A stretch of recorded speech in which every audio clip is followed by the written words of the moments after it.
It is very good to be together here in this beautiful place for this sad yet very important occasion. Death has called us together. The deaths of majestic trees, the deaths of many parts of a small local ecosystem, the death of some of our trust and some of our hopes. But we have also been called by love. Love for life and for all of the living beings which nurture and sustain our human lives. May we comfort and encourage and strengthen each other. It is so good to be together. I'm very glad to welcome Kim Stafford to share with us some of his poems on this occasion. Thinking about the 400 years behind us, and that got me thinking of the 400 years ahead of us. So this is called 2519.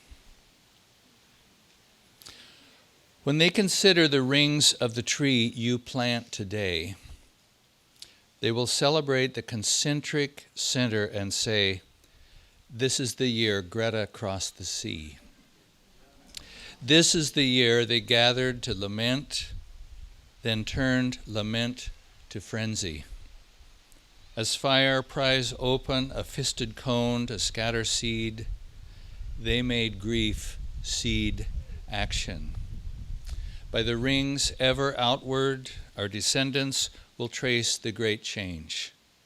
Summerwood, as the tree rises to journey through time, building bounty for all beings. Will the great change be destruction? Will we build a furnace out of Eden? Will our comforts kill our children? Shall oil burn the sky? Or can human wisdom, like a sapling, grow taller, greener, more generous? How can we know what lies ahead? Plant a tree and see.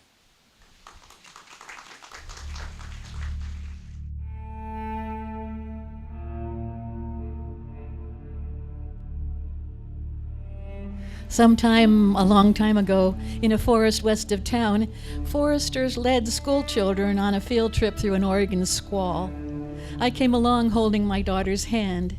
The children jitterbugged up the trail to a towering tree where someone had nailed a sign. Douglas fir. Height, 124 feet. Board feet volume, 1,060. Number of 8-foot 2x4s, 208. Rolls of toilet paper, 6,890. That's impressive. But I can tell you that when the children pulled back their rain hoods to look toward the top of that tree, they didn't see toilet paper and 2x4s. They saw raindrops on draped lichens, a pine squirrel sitting on its haunches, a nuthatch upside down, sheltering branches, and a rain of cones when the wind gusted through. How does a child feel in the presence of this height and beauty? A small one ran over and gave the tree a hug, and then they were all jostling for their turn as a teacher tried to corral them back onto the trail. But somehow, it becomes possible, through the terrible anesthesia of our time, to learn to look at a forest and see only commodities. It becomes possible to breathe sweet forest air and smell only diesel fuel and money. If a person develops the capacity not to see, not to hear, not to feel the ancient living forest, it becomes possible to mistake it for something of far less value, and to think nothing of cutting down its trees, hauling them away, bulldozing the small, stunned lives that remain, and spraying poison on the wreckage. Never mind. Now in Corvallis, the ancient grove called No Vacancy is gone.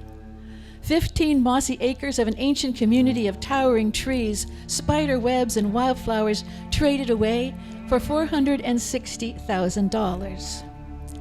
Nobody would take a child there now. It's too dangerous. But if the children were to go there anyway, what would they find? If they looked up, they would see not green branches dancing overhead, glancing light decorated with swags of robin flight. Instead, just the terrible emptiness of the sky.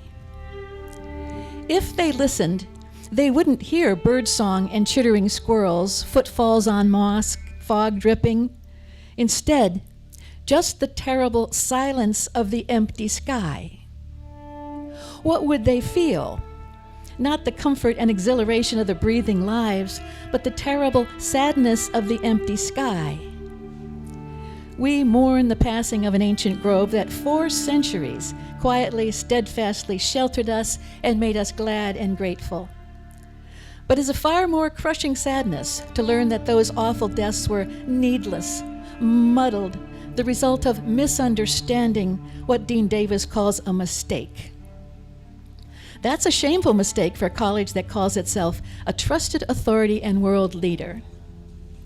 But okay, I understand mistakes. As we philosophers are wont to say, shit happens. It does indeed. But sometimes institutions deliberately create or tolerate the conditions under which shit is more likely to occur. That changes an accident into a moral failing. That's the sort of mistake that happens when a college is unable or unwilling to escape the entrapments of dangerously inbred and outdated self-dealing assumptions of industrial forestry. The college has a moral obligation truly to understand the deep existential relationship of forests and the future of civilization in this time and this place. The college has a moral obligation to understand 3 things that they and we must now understand. 1, we must understand that we do not have the luxury to live in ordinary times, but the responsibility of living at a unique hinge point in history. The last time that humankind will have a choice to continue with business as usual and watch the planetary systems that support our children's lives fray and fall apart, or to participate in the greatest exercise of the moral imagination the world has ever seen, turning abruptly toward a better way. 2, we must understand that we are living in a time of extinction. In our lifetimes, 40% of everything that has the breath of life, animals and plants, has been erased from the face of the earth. It will take 5 to 7 million years for the planet to recover the abundance and diversity of lives lost in our lifetimes. It is no longer possible to mistake biodiversity for a cash account and trade it away to pay reckless debts. We have to transform campuses and yards, and especially ancient research forests, into refuges to save the beings large and small that can still, possibly, escape through the crushingly narrow hourglass of our time. What is gone forever. What is left, that's what the world will be made of. Make no mistake. Number 3, we must understand that a forest is not a bunch of trees. Forest is the name of the process of weaving lives into an endless tapestry, creating a complex whole where each part is astonishing and alive and worthy. Be prepared with the strongest moral resolve to guarantee that no more ancient forests will be sold out from under our children. They are not ours to sell. They belong to the future of the everlasting earth. Who among us didn't cradle their newborn babies in their arms and whisper promises into their wispy hair? I will always love you.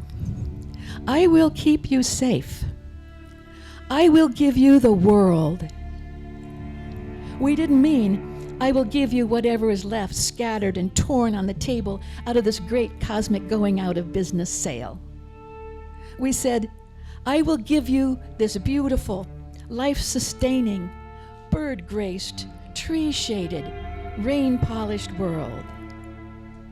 Now is the time when we, all of us, have to make good on that promise. Make no mistake.